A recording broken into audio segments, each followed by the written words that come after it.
Hi yogis, and welcome to 10 Minute Tuesday here in this beautiful campground that Scott and I run away to get some R&R. It's just so beautiful and peaceful here, especially on a Tuesday where we don't have all those weekend campers. So thanks for joining me here. We're going to work on our hips, right? So important. No matter what, if I ask a class, what do you want to work on today? Everyone says hips. So hips are a super important part of the body. They're kind of midway in between, our upper body and our lower body. So any issue in the upper body or lower body could connect itself to your hips. The hips also store emotions like the past, like anger and rage, like unforgiven people or relationships that haven't been that are just kind of, lingering in the past a little bit. So the hips will hold on to the past. So it's very common when we do work in the hips, whether we stretch or we strengthen, you can get kind of angry, kind of weepy, stuff like that.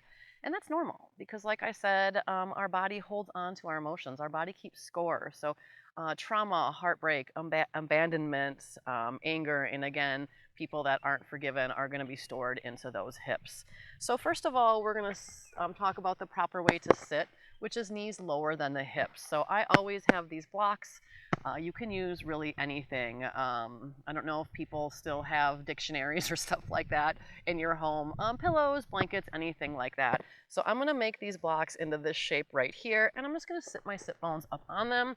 And you'll see then what that does is it releases my knees lower than my hips. So we're just going to start with some breathing. So let's take an inhale in.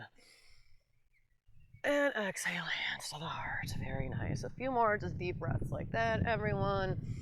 Welcome to 10 Minute Tuesday.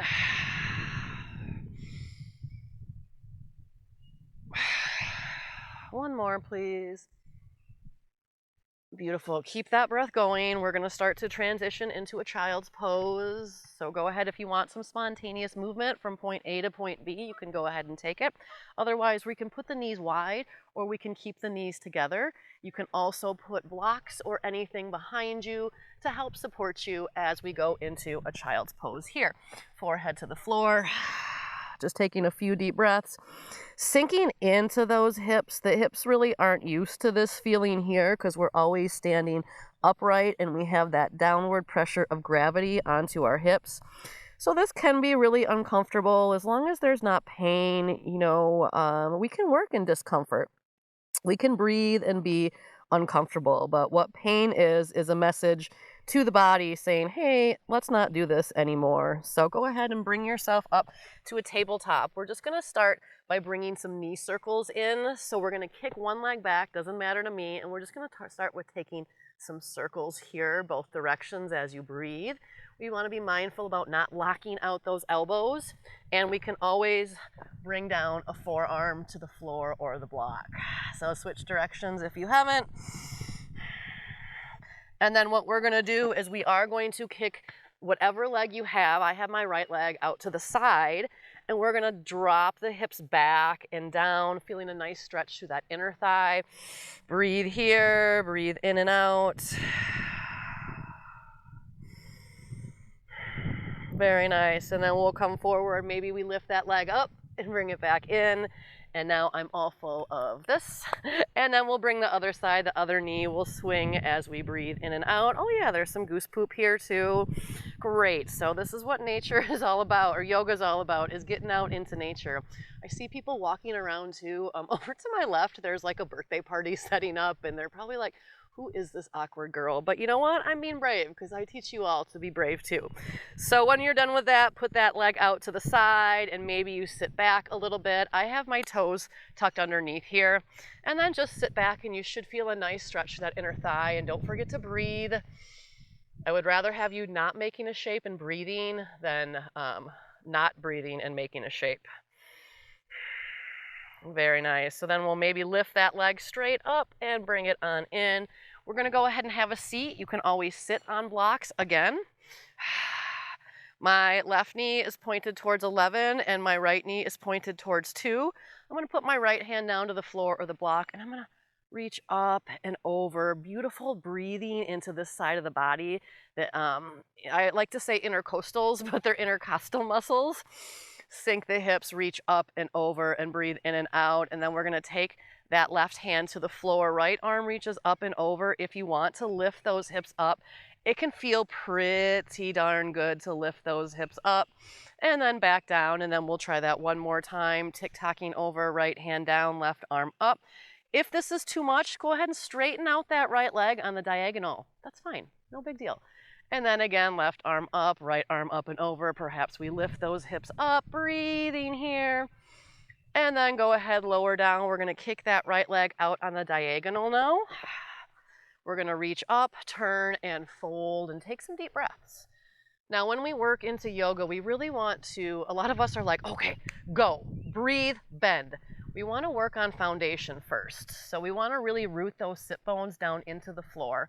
So we don't want to, oh, look how deep I can go, but then your sit bone is up like that. We don't want to do stuff like that.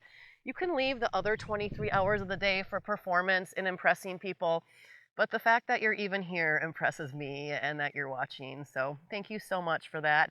If you want to drop both hands to the inside of that right leg and bring that left arm up and over for another side stretch, perhaps you don't even want to get into the hips. Perhaps you want to get into the neck and the chest, really opening up towards that ceiling. Now, everybody just breathe with me. Take some time to just be present. I feel the wind. I feel all the I hear all the birds. And then I'm going to reach my left arm up and over. I'm just going to help my head up just because I put a little bit of a neck stretch in there. And then we're going to go to 90-90 on the other side. So go ahead and switch. You can sit up on that block like I did the last round, just putting it right underneath those sit bones, and then left hand down, right arm reaches up and over. Sink those hips. Now just breathe. It's very important to notice who we become in these shapes. Because if we sit in these shapes and we're assholes to ourselves, that's the kind of energy we're going to keep manifesting and creating, because our emotions have energy, our thoughts have energy, positivity and negativity have energy, water has energy, and we are all water. So let's try that other side. Perhaps you lift those hips up. I think I did that on this side, yeah. Breathe. And then you can keep going side to side, or you can hold one of these shapes if it feels particularly good. You never have to keep up in yoga. That's what's so beautiful. You're always doing it right as long as you showed up. And then once you're ready, we'll find that opposite stretch where our leg goes long on the diagonal. My left leg is out, sole of my right foot in. Sit bones are nice and rooted. We'll turn, we'll reach up, and we'll fold. Breathing in and breathing out. It's not about flexibility. Just because I can touch my forehead to my knee does not mean I'm happier than you are. So I could be like this and be like, oh my God, I suck and I don't have a cool enough car and this and that. And that's what I'm going to keep manifesting. So right here, I'm just going to be like, what can I work on here? Who do I become in these shapes? And then again, if you want to take that twist, that left arm can drop to the inside. You could also use a block. Be creative. Find ways to enjoy. I like this stretch so much. I'm going to use my left hand and my elbow to help open up a little bit more. And we're going to breathe for 8, 7, 6, 5, 4, 3, 2, done. Arms up. The next forward fold can be up to you. We can split both legs wide into a V. This can be kind of hard on the knees, so if this does not feel okay, bring the soles of your feet together, making that diamond shape. Again, finding those sit bones, right? Knees and toes up towards the ceiling. If you're wide, inhale up. And I'm not going to fold into the goose poop, but I'm just going to sit here and tell you how wonderful you are and how really to breathe deep in those hips. And those exhales are where it's at, especially when it comes to the hips. We want big, deep exhales because we're trying to release. Inhales bring in, exhales release, and that's really what the hips want. So go ahead and I'm going to be creative here and get super close to that floor, but not there yet. 4, 5, 4, 3, 2, 1. Come on up. Very nice. We're going to hop onto our backs for one last little pose here.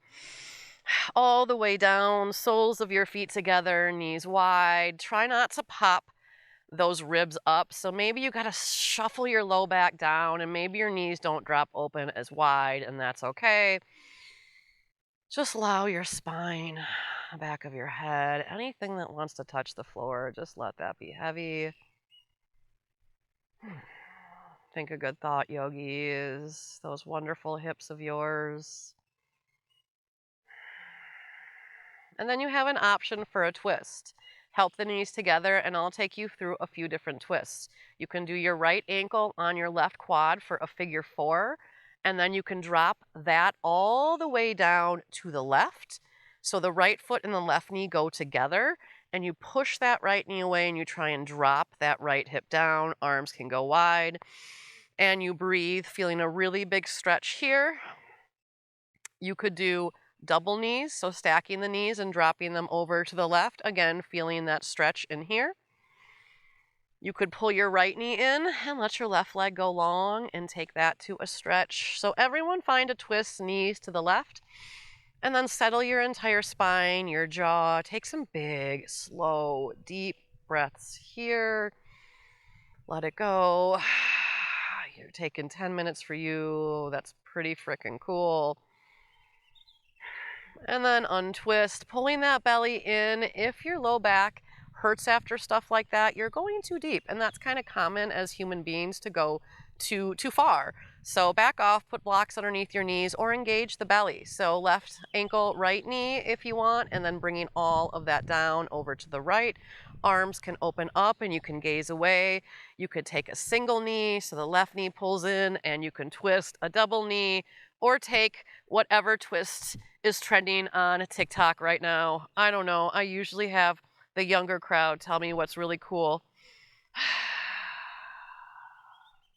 So really soften through the jaw, the forehead, the eyes. You're going to take about 5 more deep breaths.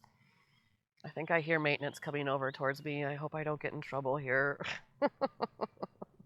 So weird. I hear him circling around me.